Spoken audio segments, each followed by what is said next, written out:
il y a l'essentiel et puis ce qui ne l'est pas, le subalterne. Ce sur quoi on peut céder, on peut effectivement... je vais reprendre des architectes, parce que j'en ai rencontré quelques-uns, comme Jean-Pierre, dans ma vie. Et il y en a un qui m'a toujours scotché, enfin un parmi d'autres, mais il y en a quelques-uns, mais il y en a un particulièrement, mais on peut en parler plus facilement, puisqu'il malheureusement il est décédé, c'est Pierre Riboulet. Et Pierre Riboulet, quand on le mettait face à un public, c'est lui qui a fait d'ailleurs la bibliothèque universitaire ici, moi, il a fait 2 opérations de reconstruction-démolition des cités de transit, Double Couronne et la cité de la Montjoie. Quand on le mettait en face de la population, il entendait ce que disaient les gens. Alors, il y a des choses sur lesquelles il ne cédait pas. C'était son expertise à lui. Et comme vous avez une expertise. Vous devrez avoir une expertise. Vous avez un savoir. Vous apportez quelque chose aux décideurs. Puis il y a des choses qu'il entendait, qu'il disait « Ah bah oui, ça ne remet pas en cause mon projet, ça ne remet pas en cause finalement le fondamental. Et puis finalement, c'est pas bête, quoi. Donc je l'intègre. » Voilà. Et c'est ça qui fait la force aujourd'hui de... Alors je mets le technicien entre guillemets, parce que c'est ce dont on a besoin, nous, en tant que décideurs, et ce dont a besoin la population. Mais dans une rencontre et dans un partage. Dans une rencontre entre l'élu qui, effectivement, propose un devenir, il est juste ou il n'est pas juste, mais en tout cas, il propose un devenir, il propose une mise en perspective. Des techniciens, et des techniciens, ça va de l'ingénieur des ponts au géographe, au géopoliticien, au sociologue, au climatologue, qui amènent son savoir, son expertise, et puis le citoyen, dans sa fonction d'habitant, de salarié ou d'usager, qui a une certaine expertise, parce que lui, il va avoir à le vivre. Puis je dirais que même, il y a aussi ceux qui vont gérer aussi cet équipement ou cet espace public, cette réalisation après, parce que bien souvent, on les met de côté, ceux-là. Mais il faut les intégrer aussi dans la réflexion.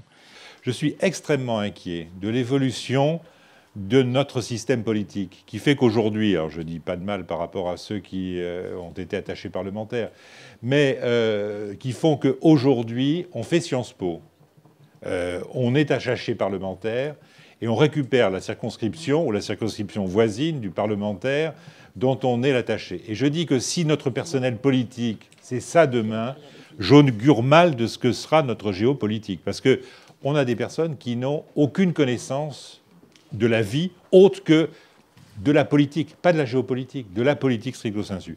Voilà, pardon de faire ce petit commentaire d'un technocrate, mais c'est la carrière... C'est la carrière de Fillon. De Fillon, mais c'est la carrière d'un apparu, c'est la carrière d'Éric Raoult, c'est la... Non, mais c'est...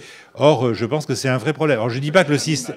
Je dis pas que la Troisième République était idéale avec son système d'instituteurs et de professeurs d'un côté, d'ouvriers d'un côté, et de notaires, de vétérinaires, d'avocats et de médecins. Mais je trouve que c'est un vrai problème de n'avoir que des hommes politiques et des femmes politiques qui n'ont aucune expérience de la vie, si je puis dire. Il y a une bonne partie d'entre vous qui ne feront pas dans leur vie professionnelle de la géopolitique à 100%. Hein, il y a la très très très grande majorité. Il faut que vous soyez chercheur en géopolitique ou directeur de cabinet ou peut-être journaliste, mais dans les autres cas, vous aurez des fonctions qui seront des fonctions techniques. Alors, ce qui est très intéressant, c'est l'articulation entre le technique et le politique, entre les compétences techniques et les compétences politiques et les compétences stratégiques. Et une chose que vous pouvez apprendre ici, c'est pas tellement la technique que vous allez apprendre ici.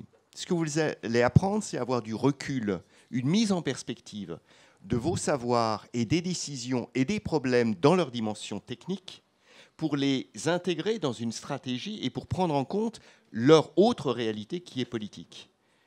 Et ça, c'est quelque chose qui est très difficile. Enfin, je veux dire, il n'y a pas énormément, par exemple, dans les collectivités territoriales, de très bons techniciens qui sont en même temps capables de faire cette articulation avec le travail des élus, avec la logique, le monde des élus. Pourquoi on a des professionnels de la politique? C'est-à-dire des gens qui ne font que ça, qui font Sciences Po, assistants parlementaires, etc. etc. Et puis, il y a autrement, on va dire, les apprentis, c'est-à-dire ceux qui n'ont pas eu d'expérience véritablement politique et qui peuvent faire de grosses bourdes. On voit bien que les compositions des cabinets ministériels sont faites de plus en plus par des gens qui sont des professionnels de la politique et qui n'ont pas eu une expérience antérieure, et le parcours devient vraiment formaté de plus en plus. Bon. Et ce qui est d'autant plus difficile et pernicieux que la situation est de plus en plus complexe et que du coup, pour se rassurer, on prend des gens qui ont les diplômes les plus... dans la logique française, s'il a fait l'X et l'ENA, il est forcément bon. Ce qui est vrai, sûrement, d'ailleurs, mais pas forcément dans le champ du politique qui va être le sien. Au risque d'être provocateur, moi, je dis maintenant que je suis un professionnel de la politique. La vraie question, c'est dans quel cadre nos élus accèdent à cette fonction. Faire un grand élu, ça prend 20 ans. Devenir élu, parce qu'on est dans une généalogie telle que vous l'avez décrite tout à l'heure, mais il y a aussi des élus dans ma région, ce sont les femmes d'eux, ce sont les fils d'eux, et qui se passent des sièges comme ceci. Ça, c'est une question politique. Les électeurs votent, ils tranchent. Ça n'empêche pas forcément les élus d'être bons. Mais je pense qu'il y a une distinction à faire dans cette notion de professionnalisation de la politique, notamment par rapport au public de ce Master 2 professionnel, parce que c'est une expression qui est en plus fustigeante, qui est péjorative, alors qu'il y a un savoir et un savoir-faire, et les élus ont besoin de professionnels de la politique. Donc je précise ça pour que notre débat n'aille pas enrichir cette connotation péjorative du rapport à une professionnalisation, à un métier de la politique, mais qui est différent de la pratique de la décision politique. C'est autre chose, effectivement. Et je pense qu'il faut le distinguer. Moi, qu'il y ait des gens qui fassent de la politique leur profession ne me pose pas de problème. Mais qu'on fasse de la fonction d'élu une profession, ça pose problème. Parce que l'élu, c'est une fonction. Et moi, à chaque fois que j'interviens dans des classes pour faire de l'instruction civique, parce que la première question des mômes, pour être élu, qu'est-ce qu'il faut comme diplôme? Voilà. Et là, je leur dis rien. Il n'y a pas de diplôme. Voilà.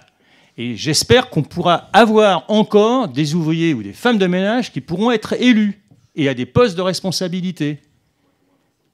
Parce que non, ils sont pas nombreux. Mais à l'Assemblée aujourd'hui, c'est même pas les ouvriers qu'on cherche. C'est les fils d'ouvriers qu'on cherche.